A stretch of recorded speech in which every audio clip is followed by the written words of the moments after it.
Dear students, पिछले lecture में हम लोगों ने bailable and non bailable offence को डिस्कस किया था। आज के लेक्चर में हम लोग cognizable and non cognizable offence को डिस्कस करेंगे। ये दोनों ही डिफिनीशन अपने आप में महत्वपूर्ण है। तो आप यहाँ नोट कर सकते हैं cognizable and non cognizable offence, संज्ञेय और असंज्ञेय अपराध। कॉग्निजेबल ऑफेंस की डिफिनीशन संहिता के धारा 2C में दी गई है। वहीं नॉन कॉग्निजेबल ऑफेंस की डिफिनीशन संहिता की धारा 2L में दी गई है। तो सबसे पहले हम कॉग्निजेबल ऑफेंस की डिफिनीशन को देखेंगे। तो आप यहाँ नोट कर सकते हैं कॉग्निजेबल ऑफेंस सेक्शन 2C, संज्ञेय अपराध। तो सबसे पहले बेयर प्रोविजन देखा जाए कि बेयर प्रोविजन क्या कहता है। तो सेक्शन 2C कहता है कि cognizable offence means an offence for which and cognizable case means a case in which a police officer may in accordance with the first schedule और under any other law for the time being in force arrest without warrant. अर्थात संज्ञेय अपराध से ऐसा अपराध अभिप्रेत है जिसके लिए और संज्ञेय मामला से ऐसा मामला अभिप्रेत है जिसमें पुलिस अधिकारी प्रथम अनुसूची के या तत्समय प्रवृत्त किसी अन्य विधि के अनुसार वारंट के बिना गिरफ्तार कर सकता है। इस प्रकार cognizable offence and cognizable case ऐसा ऑफेंस एंड केस है जिसमें police officer without warrant arrest कर सकता है, लेकिन किसके अनुसार करेगा? तो बताया गया है, दो बातें बताई गई हैं कि फर्स्ट शेड्यूल के अनुसार। अब फर्स्ट शेड्यूल के अनुसार क्या कहा गया आगे हम डिस्कस करेंगे। तो पहली बात कहा गया कि फर्स्ट शेड्यूल के अनुसार या तत्समय प्रवृत्त यानी उस समय लागू किसी अन्य विधि के अनुसार पुलिस अधिकारी कॉग्निजेबल केसेस में वारंट के बिना अरेस्ट कर सकता है। अब हम दूसरी परिभाषा जो नॉन कॉग्निजेबल ऑफेंस की दी गई है उसको देख सकते हैं यहाँ कि क्या कहता है सेक्शन 2L। सेक्शन 2L कहता है कि non cognizable offence means an offence for which and non cognizable case means a case in which a police officer has no authority to arrest without warrant. अर्थात असंज्ञेय अपराध से ऐसा अपराध अभिप्रेत है जिसके लिए और असंज्ञेय मामला से ऐसा मामला अभिप्रेत है जिसमें पुलिस अधिकारी को वारंट के बिना गिरफ्तार करने का प्राधिकार नहीं होता। इस प्रकार non cognizable offence and non cognizable case वह ऑफेंस या केस है जिसमें पुलिस ऑफिसर किसी व्यक्ति को बिना वारंट के विदाउट वारंट के अरेस्ट नहीं कर सकता। तो यह जो ऑफेंसेस का क्लासिफिकेशन किया गया है, अपराधों का वर्गीकरण किया गया, या अपराध के यानी ऑफेंस के नेचर पर किया जाता है, यानी गंभीर कम गंभीर के आधार पर यहाँ क्लासिफिकेशन किया गया है, वर्गीकरण किया गया है। यानी गंभीर एवं संगीन प्रकृति के जो अपराध हैं उनको कॉग्निजेबल ऑफेंस की कैटेगरी में रखा गया है। वहीं जो जनरल नेचर के अपराध हैं यानी समान प्रकृति के अपराधों को नॉन कॉग्निजेबल ऑफेंस की श्रेणी में रखा गया है। इस प्रकार जनरली उन अपराधों को जो अपेक्षाकृत कम गंभीर किस्म के हैं और जिनमें बिना वारंट के गिरफ्तारी करने का प्राधिकार नहीं होता, नॉन कॉग्निजेबल ऑफेंस की कैटेगरी में आते हैं।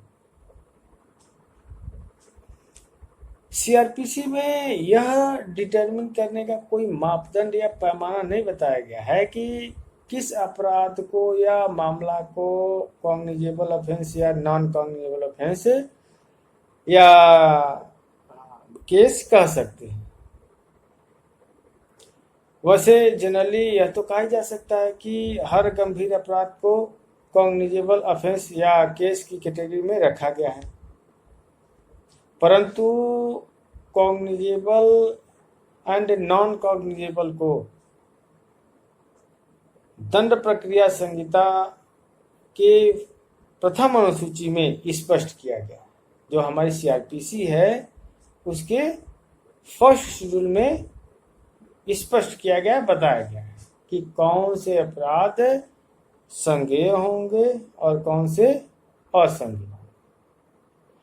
तो जब हम bailable and non bailable offence को डिस्कस कर रहे थे तो वहाँ भी हमने बताया था कि कौन से अपराध बेलेबल होंगे, कौन से नॉन बेलेबल होंगे। तो उसी प्रकार से हम यहाँ भी देख सकते हैं कि आईपीसी में वर्णित अपराधों के बारे में और अन्य विधियों में बताए गए या वर्णित अपराधों के बारे में, यानी आईपीसी में जो अपराध बताए गए हैं उन अपराधों में से कौन से अपराध कॉग्निजेबल होंगे और कौन से नॉन कॉग्निजेबल होंगे। तो आईपीसी में बताए गए अपराधों के बारे में सीआरपीसी के फर्स्ट शेड्यूल के प्रथम अनुसूची के भाग 1 के स्तंभ 4 में बताया गया है। फर्स्ट शेड्यूल के पार्ट फर्स्ट के कॉलम 4 में बताया गया है कि अपराध ऑफेंस कॉग्निजेबल है या नॉन कॉग्निजेबल है।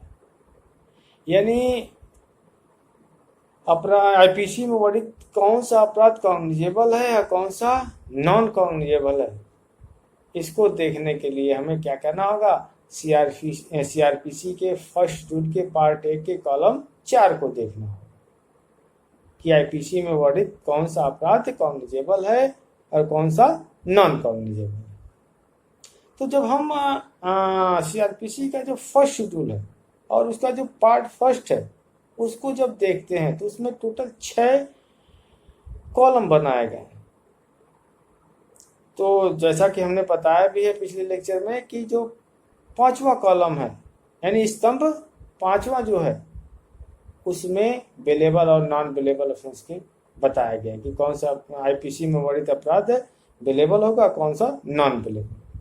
उसी प्रकार से जो कॉलम 4 है फर्स्ट शेड्यूल का उसमें बताया गया है कि कॉग्निजेबल ऑफेंस कौन सा है और नॉन कॉग्निजेबल ऑफेंस कौन सा है।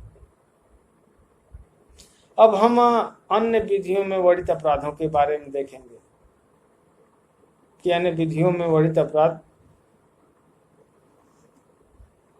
क्या होंगे या उन्हें कब कॉग्निजेबल ऑफेंस माना जाएगा, उन्हें कब नॉन कॉग्निजेबल ऑफेंस की श्रेणी में रखा जाएगा। तो अन्य विधियों के अधीन किए जाने वाले अपराधों के बारे में यदि उन्हीं विधियों में प्रक्रिया के बारे में बताया गया है तो वही प्रक्रिया लागू होती है। यानी जो अन्य विधि है और उस अन्य विधि के अंतर्गत किए जाने वाले अपराधों के बारे में यदि उन्हीं विधियों में वह प्रक्रिया बता दी गई है तो वही प्रक्रिया लागू हो। लेकिन दूसरी तरफ यदि अन्य विधि में वह प्रक्रिया नहीं बताई गई है तो क्या किया जाए, तो सीआरपीसी के फर्स्ट शेड्यूल के पार्ट 2 में दिए गए सिद्धांत के अनुसार डिसाइड किया जाएगा कि वह कॉग्निजेबल होगा या नॉन कॉग्निजेबल होगा। तो सीआरपीसी का जो फर्स्ट शेड्यूल है उसका जो सेकेंड पार्ट है वह क्या कहता है अन्य विधियों के संबंध में, उसमें बताया गया है और कहा गया है कि 3 वर्ष या उससे अधिक कारावास से दंडनीय अपराध को कॉग्निजेबल ऑफेंस की कोट में रखा जाएगा, यह बताया गया है सेकेंड पार्ट। यानी 3 वर्ष या उससे अधिक कारावास से अगर दंडनीय अपराध है तो उसे नॉन कॉग्निजेबल ऑफेंस की कैटेगरी में रखा जाए। और वहीं जब 3 वर्ष से कम कारावास से दंडनीय अपराध हो तो वह नॉन कॉग्निजेबल ऑफेंस की कोटि में रखा गया। इस प्रकार अन्य विधि के संबंध में अगर प्रक्रिया नहीं दी गई है तो सीआरपीसी का जो फर्स्ट रूल है उसका जो सेकेंड पार्ट है उसमें बताया गया है, यानी 3 वर्ष या 3 वर्ष से अधिक कारावास से दंडनीय कोई अपराध है तो वह कॉग्निजेबल ऑफेंस की कैटेगरी में आएगा, और 3 वर्ष से कम कारावास से दंडनीय अपराध है तो वह नॉन कॉग्निजेबल यानी असंज्ञेय अपराध की कोट में रखा गया है। वैसे कॉग्निजेबल नॉन कॉग्निजेबल के रूप में विभाजन का यह जो नियम है वह एब्सोल्यूट नहीं है, आत्यांतिक नहीं है। यदि किसी मामले में एक से अधिक अपराध विचारणीय है, यदि कोई मामला हो उसमें एक से अधिक अपराधों का एक साथ विचारण किया जा रहा है और उसमें से कुछ अपराध कॉग्निजेबल हों और कुछ अपराध नॉन कॉग्निजेबल हों, तो वह मामला क्या माना जाएगा? पूरा मामला जो है वह समस्त या पूरा मामला क्या माना जाएगा? कॉग्निजेबल माना जाएगा या नॉन कॉग्निजेबल माना जाएगा? तो यहाँ पूरा का पूरा मामला कॉग्निजेबल ही माना जाए। देखिए दूसरी तरफ यदि किसी मामले में समस्त अपराध नॉन कॉग्निजेबल हैं तो उन्हें क्या माना जाएगा?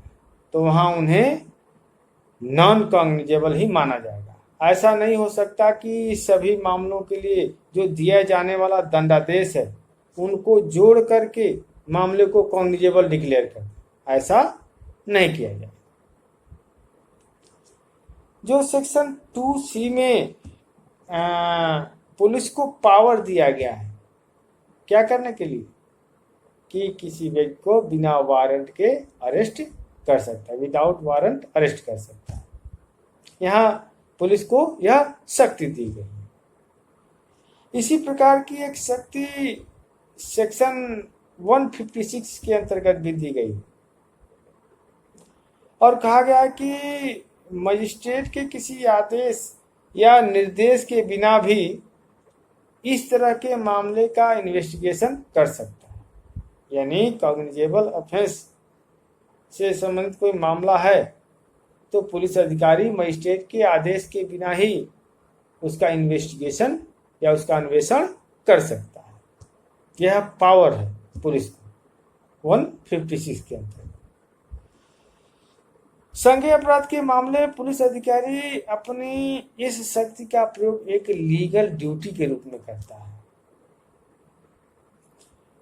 कॉग्निजेबल ऑफेंस के केस में अपराधी को न्यायालय के समक्ष ले जाना स्टेट और पुलिस अधिकारी की लाइबिलिटी होती है, ड्यूटी होती है।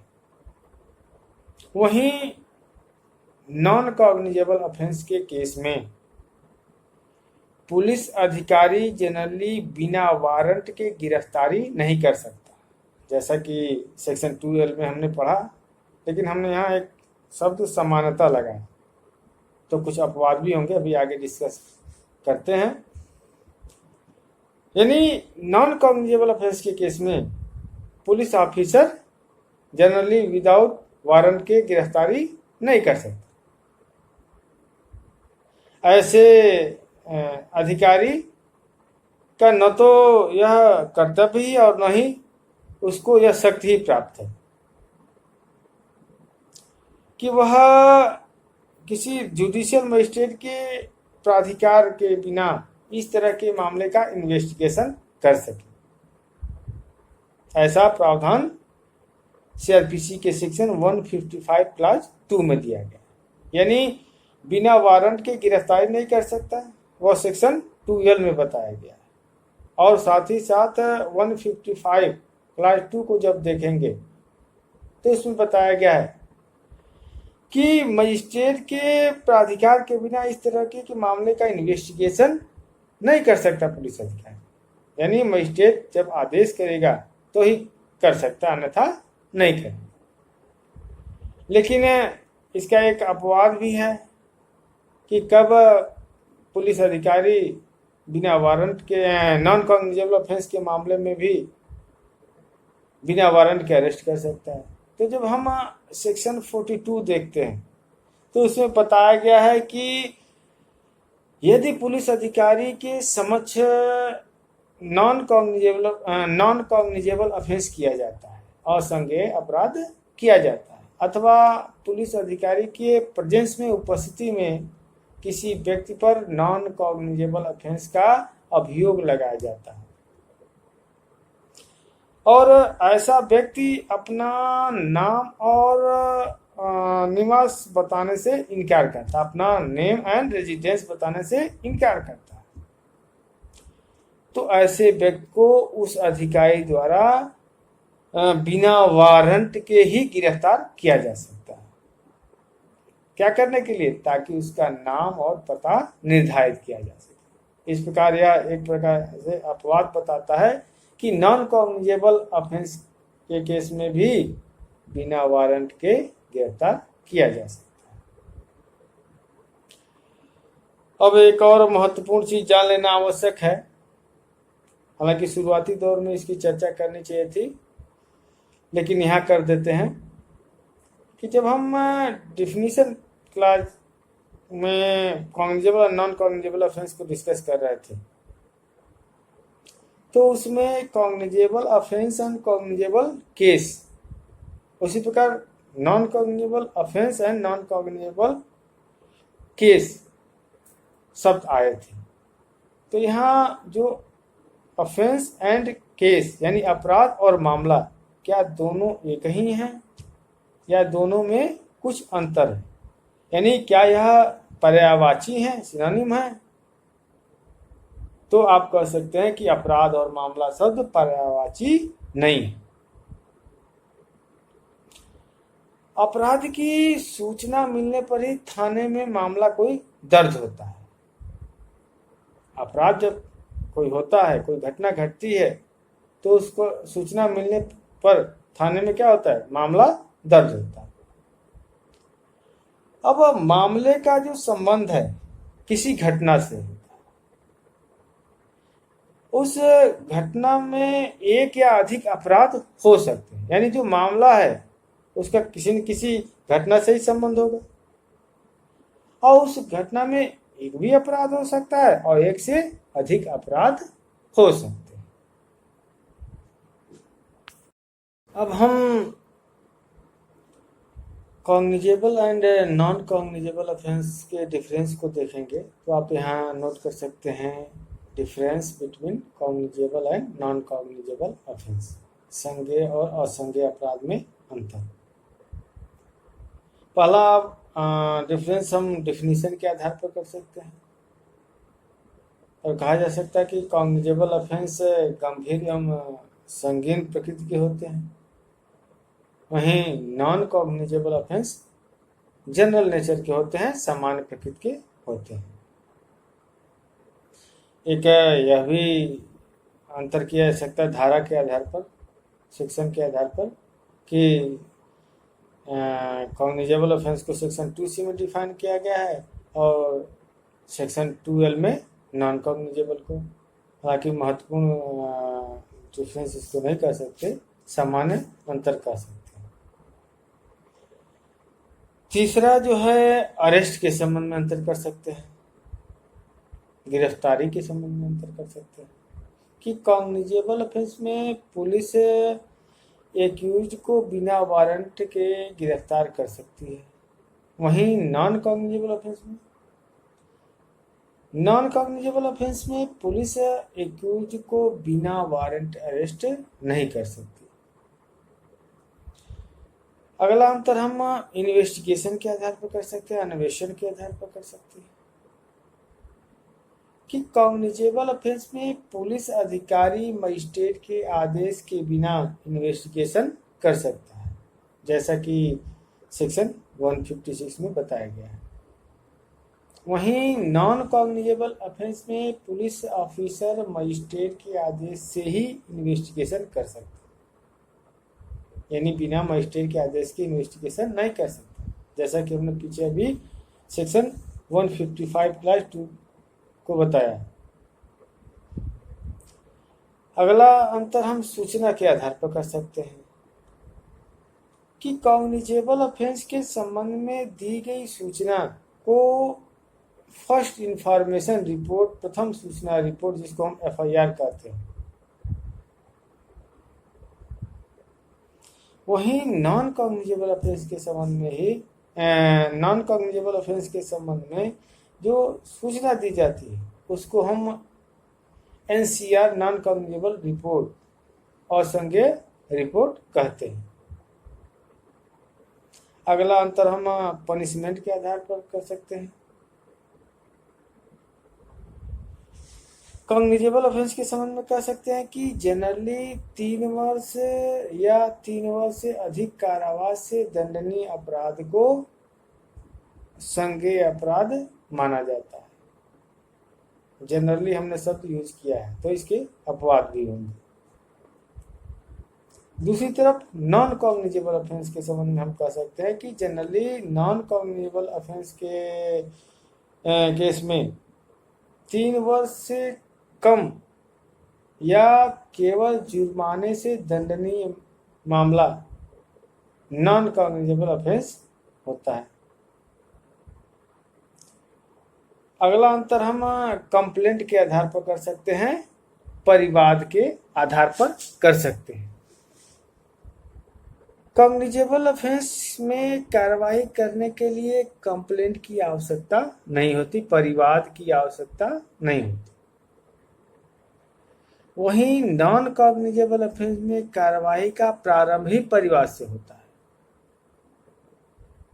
तो इस प्रकार यह 6-7 अंतर हमने आपको बताया, ये महत्वपूर्ण अंतर थे, आप इसको देख सकते हैं।